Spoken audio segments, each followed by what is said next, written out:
and welcome. You're joining us, that's me and Ajit Gulabchand at Lavasa, a site that has certainly become largely disputed and mired in controversies. But let's get some stories correct, on record, factual information on HCC's side as well. Give us the whole story of the fact that at the moment we are expecting the Environment Ministry officials to come down here. What is it that you're going to be able to show them as a response to their various allegations? Well, as the MOEF ministry's officials who are doing the hearing have been asked by the court to go and visit Lavasa and be there for 3 days in order to study it. Now, so when they come here, we still do not know exactly what they will study, but we lay down to them all the necessary environmental work that we have done, pursuant to the hill station policy, right, pursuant to the environment impact assessment that has been done, study that has been done, and the mitigating features that we have adopted, and also what we have adopted as all the various experts around the world, who, including Janine Benyus, the founder of biomimicry, has suggested. Sure. All these experts are on standby to also depose before them. But since you already have a sense of the allegations, to an extent it's of course about infringement of environment laws, what is it that HCC is preparing to say in its own defense? Well, to be honest, until we see, they're very general allegations, so those are repetitions of what Beda Patkar and Northern Alliance have placed before them. According to HCC? Yeah, according to HCC, and if you read the allegations of Beda Patkar and if you see their final order, I mean the interim order, they are almost in most types even verbatim. Are you saying that the minister, the environment minister or the ministry are biased towards Beda Patkar's allegations? They mentioned there are charges made by Beda Patkar. But the fact is that these are the charges. So general charges are very difficult to answer. When they come here, we will specifically lay down to them what exactly we have done in the area of environment, sure, pursuant to all the policies under which we have acted. So one of the key and the most important charges right from the start has been that there has been construction above the prescribed limit of 1,000 meters or 900 meters. Now, what is it that you have constructed and why this allegation? What would be your defense on this allegation? The allegation is that since we have constructed above 1,000 meters, this falls under the purview of the MOEF to approve this project. Now, this is only a question of turf, that who should approve. If it's above 1,000 meters, it's MOEF. Second is, the only structure we have above 1,000 meters is a symbolic arch that has been created as an entry point to Lavasa. But why was the permission not taken right after the start? First of all, this is simply an arch. It costs less than 5 crores, so the permission is not required.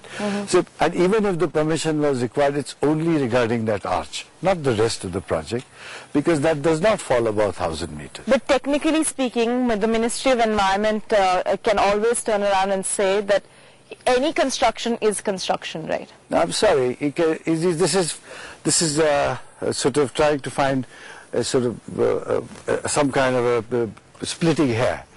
It's obviously not construction. This is simply a symbolic arc. It could have been a toll road, toll booth tomorrow. This is immaterial. When we mean in creating a whole new town or a city, what we mean is substantive construction that forms the city. So I don't think But do you regret the fact that originally the permission that was not sought for some of these areas, in terms of the land that you have, should have been sought from the Environment Ministry? Because if that is the allegation, that the permission wasn't sought in the first place, and therefore let's put this straight. Let's give a little bit of history to this. The Maharashtra government had a Hill Station Act and invited people to participate in their program to create hill stations and hill cities. Right. Several people like Ambi Valley, other people have also applied, so did we. And we got the permission. So we are really, this is a kind of public-private partnership with the Maharashtra government. They laid down certain environment guidelines in the Hill Station Act, both objectives and measurable guidelines. Second is that, as far as we were concerned, the 1994 guidelines very clearly exempted us from going anywhere, and they told us that the state government permission is more than enough. Besides, tourism projects in that have been exempted even by the MOEF. The subsequent 2004 amendments do not violate this section 18, which gives this exemption. So we, in our minds, were absolutely clear that as far as we are concerned, we really don't need it. Is there a discord, according to you, between what's happening at the centre versus the state government policy on environment? There is. But in 2006, they changed the notification. That made it very clear that for subsequent things, we have to go. And in that context, every permission that we have sought subsequently, whether it be for a power pipe transmission line, or whether for a tunnel, or for the matter for the next 3,000 hectares of development, we have gone to the MOEF. And the MOEF is for the last 15 months is considering that proposal. Right. So it's not as if we are very clear that we did not require. In any case, I think our bona fides are very clear. If you ask me, do I regret? Maybe I should have said, even if we don't require, let's still go and get it. Right. Wasn't that difficult to get those permissions?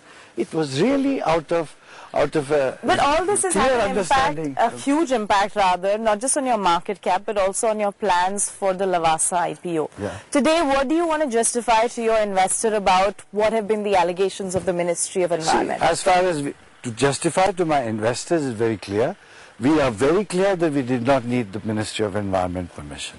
However, we feel extremely disturbed that the Ministry of Environment should have passed such a harsh show cause notice, asking us just because of whether they should have approved or Maharashtra government should have approved, and for violations we may have committed to have actually stopped work here and restore status quo ante to 2005. So for all the allegations that made... Look at the damage that happened.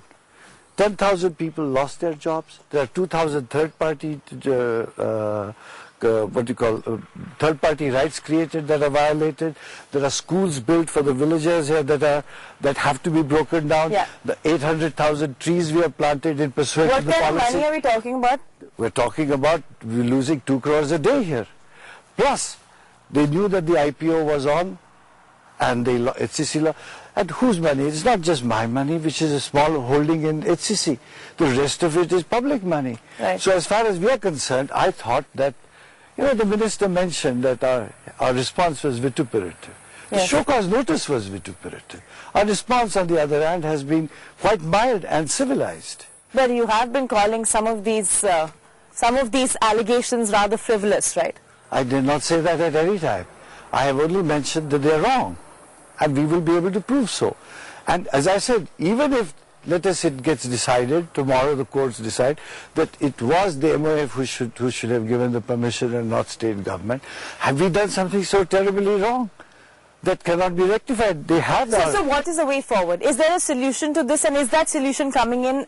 See, there are two ways to look at it. One, they will see an interim solution, which will mean a little bit of pain for HCC and a little bit of solution for MOEF. The other side is, which we've seen, yes, block further construction, but they could also be what would be, well, raise it to the ground. So obviously, the stakes are high to raise it to the ground. You so easily put it of raising it to the ground.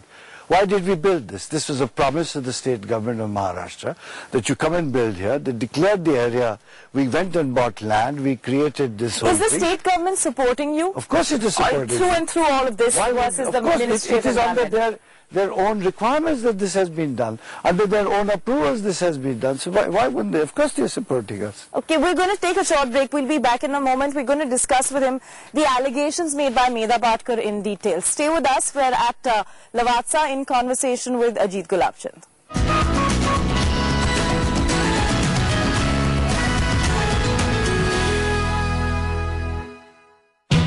Monday to Friday, the market swings both ways. It's time to change the ways to invest. ET Now presents your trades the week ahead.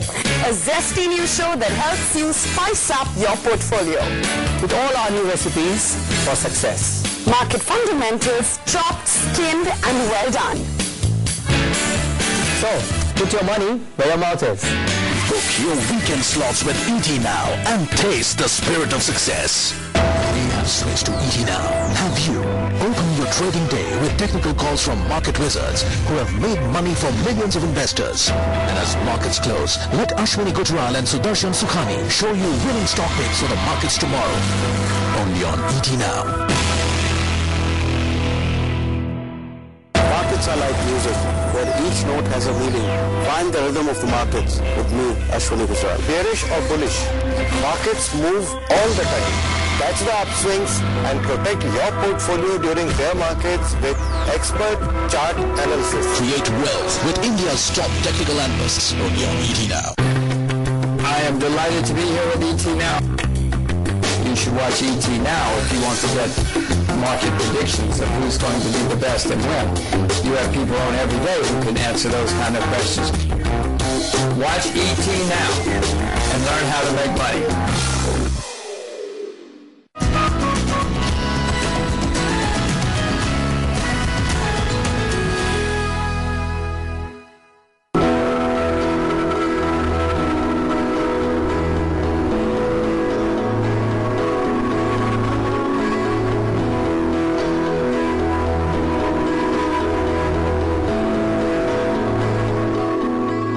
Welcome back. We're in conversation with Ajit Gulabchand at the Lavasa site. Mired in controversy so far, but getting some answers to know where is the road ahead and is there a solution in sight.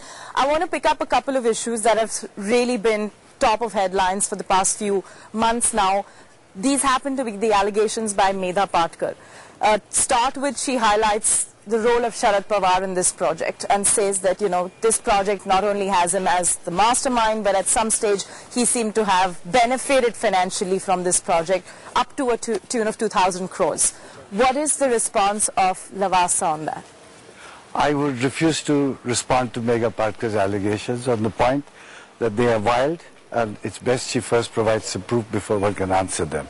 However, as regards the ownership at one time of a certain amount of holding in Lavasa Corporation by Sharad Pawar's son, yes, who also happens to be, son-in-law, who also happens to be Bhalchandra Sure, former managing director of Mahindra & Mahindra's son, who was on the board of HCC for a long time.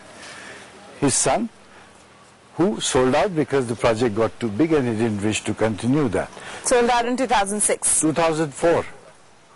So he's out of this long ago, approximately around that time. So fundamentally, that this has been disclosed, not disclosed once, several times.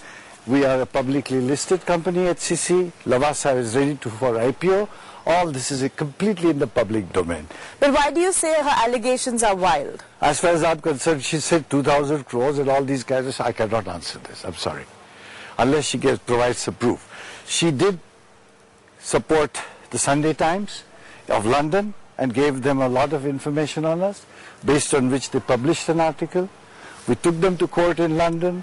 When it finally came to trial, they sought a mediation, accepted that those allegations were wrong, apologized and paid us costs for it. So, but they go on getting repeated in this country. It is difficult for me to answer. Right. You're saying that there is no paperwork backing Medha Patkar? Yes, nothing. Is it therefore also assumed, based on your saying she has no paperwork, that Sharad Pawar has nothing to do with this project? I've told you 10 times that one is that he has no financial involvement in this project. Okay. Simple. This has been disclosed several times, and this is very clear. Okay. Let's pick up the whole issue of land acquisition. That's not to say it's only about this project, but it happens across the country where land issues are currently still unclear. Why is there an allegation about Lavasa that the land was acquired as low as 500 rupees an acre in certain talukas? I'm sorry. First, let us answer the question of acquisition. Okay. No eminent domain was applied to acquire land by government in this area. When this area, which was demarcated by the government, a hill station policy, as per the hill station policy, which was created during the tenure of the BJP and Shiv Sena government in Maharashtra, I must tell you that the land has been bought on negotiated basis from farmers over the last 10 years. And I must also add that most of the farmers we bought this land from, most means almost beyond 60-70%, right, came from Bombay, Pune, rest of India, Dubai, England and from United States. So then you're saying that the negotiations couldn't have necessarily been for 500 rupees an acre? So some of, not certainly for 500 rupees an acre, but the point is, over a period of 8-9 years when you buy land, at the time when the people had no faith in the project, it